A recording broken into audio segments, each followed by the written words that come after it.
दोस्तों, 4 राज्यों की जो 5 विधानसभा की सीटें थीं, उस पर उपचुनाव हुआ। इसमें से 2 पर देखें तो जो 2 उपचुनाव के लिए जो सीट थी विधानसभा की, वहाँ पर उम्मीदवार की जो वहाँ विधायक थे, उनकी डेथ हो गई थी और बाकी दूसरे पार्टी में शामिल हो गए थे, तो इस वजह से ये सीट खाली हो गई थी, इस्तीफा भी दे दिया था।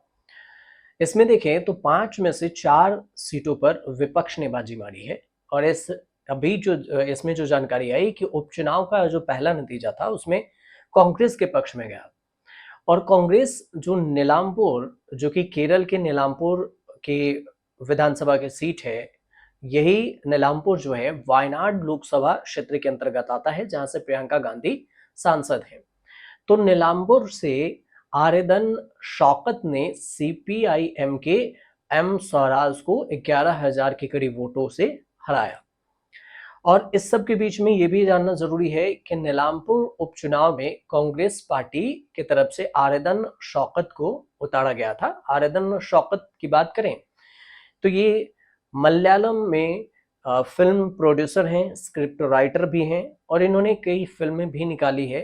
कुछ में देखें तो विवाद भी हुआ था जिसमें जेएनयू आंदोलन को लेकर जब इन्होंने मलयालम में फिल्म निकाली थी तो विवाद हुआ था आर्यदान शौकत को लेकर। इनके बारे में और भी बताएंगे, लेकिन उससे पहले बता दें कि गुजरात की एक कड़ी वे सीट है जहां बीजेपी जीती है, तो वहीं पर विसावदर में आम आदमी पार्टी के प्रत्याशी ने जीत दर्ज की। मतलब गुजरात की 2 में से 1 सीट आम आदमी और 1 बीजेपी जीती। अब कड़ी सीट में बीजेपी के प्रत्याशी ने कांग्रेस प्रत्याशी रमेश छाबड़ा को 38,000 से ज्यादा मतों से हराया। जबकि विसावदर सीट पर आम आदमी पार्टी के प्रत्याशी गोपाल इटालिया ने 17,000 से ज्यादा वोटों से जीत हासिल की। अब 4 राज्यों की जो 5 सीट है उसमें 3 सीट देखें तो नीलांबूर, कड़ी और विसावदर, इसके नतीजे सबसे पहले आए, बाकी के 2 बाद में। चुनाव आयोग के अनुसार से ये पता चला कि लुधियाना वेस्ट सीट पर भी जो आम आदमी पार्टी के उम्मीदवार उतरे थे संजीव अरोड़ा, उनकी जीत हुई। और इसके अलावा पश्चिम बंगाल की एक सीट है कालीगंज। कालीगंज सीट पर टीएमसी के उम्मीदवार अलीफा अहमद को जीत मिली। अलीफा अहमद ममता बनर्जी की नई नवेली उम्मीदवार थी। अब इस हिसाब से देखें तो पंजाब की लुधियाना वेस्ट, पश्चिम बंगाल की कालीगंज, गुजरात के विसावदर कड़ी और केरल की नीलामपुर, इसमें देखें तो कड़ी को अगर छोड़ दिया जाए तो बाकी 4 सीटों पर, मतलब 5 में से 4 सीटों पर इंडिया गठबंधन की जीत हुई। लुधियाना वेस्ट में जो आम आदमी पार्टी के लिए खास रहा क्योंकि आपने इस सीट पर अपने राज्यसभा सांसद और जो बिजनेसमैन है संजीव अरोड़ा, उनको मैदान में उतारा था। जबकि कांग्रेस के वरिष्ठ नेता भारत भूषण आसू, बीजेपी के जीवन गुप्ता और शिरोमणि अकाली दल के परूपकर सिंह घूमन मैदान में थे। सवाल ये भी उठा कि क्या केजरीवाल इसमें राज्यसभा जाएंगे। हालांकि बाद में केजरीवाल ने खुद ही बयान दिया कि वो राज्यसभा नहीं जाने वाले हैं, मतलब पंजाब से जिस बात को लेकर चर्चा थी। अब इस हिसाब से अगर देखें तो जो बीजेपी जिस सीट पर हारी है उन चारों पर देखें तो वोट का मार्जिन भी काफी ज्यादा रहा।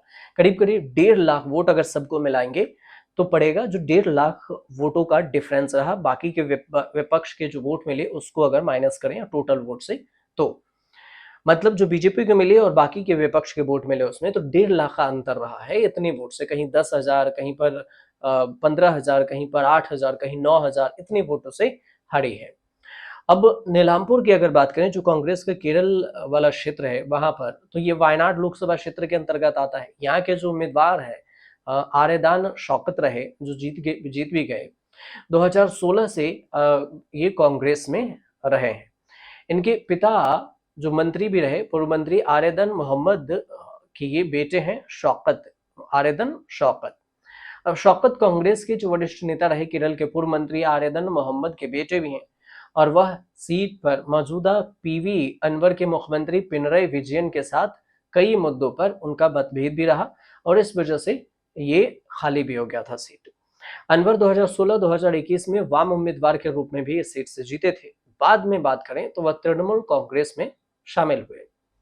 अब सत्तारूढ़ मार्क्सवादी कांग्रेस पार्टी जो माकपा के नेतृत्व वाली वाम लोकतांत्रिक मोर्चा है, एलडीएफ, और बीजेपी, इसके नेतृत्व वाले जो राष्ट्रीय जनतांत्रिक जो गठबंधन एनडीए है, इसने अपने उम्मीदवारों की घोषणा तब तक नहीं की थी नीलामपुर की।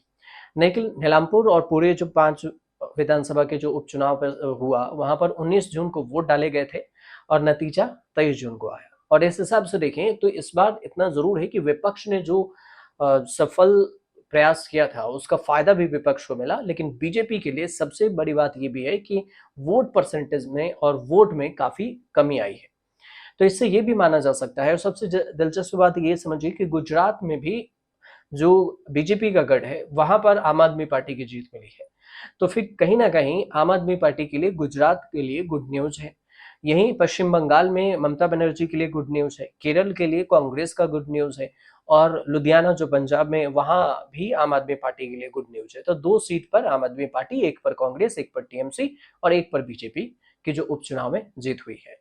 हालांकि ये सब वजह जो देखा जाए तो उसमें कई सारे वजह हैं जो क्षेत्रीय लेवल पर काम किया है। तो कुल मिलाकर विपक्ष को शक्ति गुड न्यूज कह सकते हैं आप इंडिया गठबंधन के लिए, और एनडीए जो कि बीजेपी है उसके लिए एक बड़ा झटका भी है। आपको ये रिपोर्ट अगर अच्छी लगी हो तो हमारे चैनल से जरूर जुड़िए, सब्सक्राइब कीजिए, शेयर कीजिए, कमेंट जरूर कीजिएगा।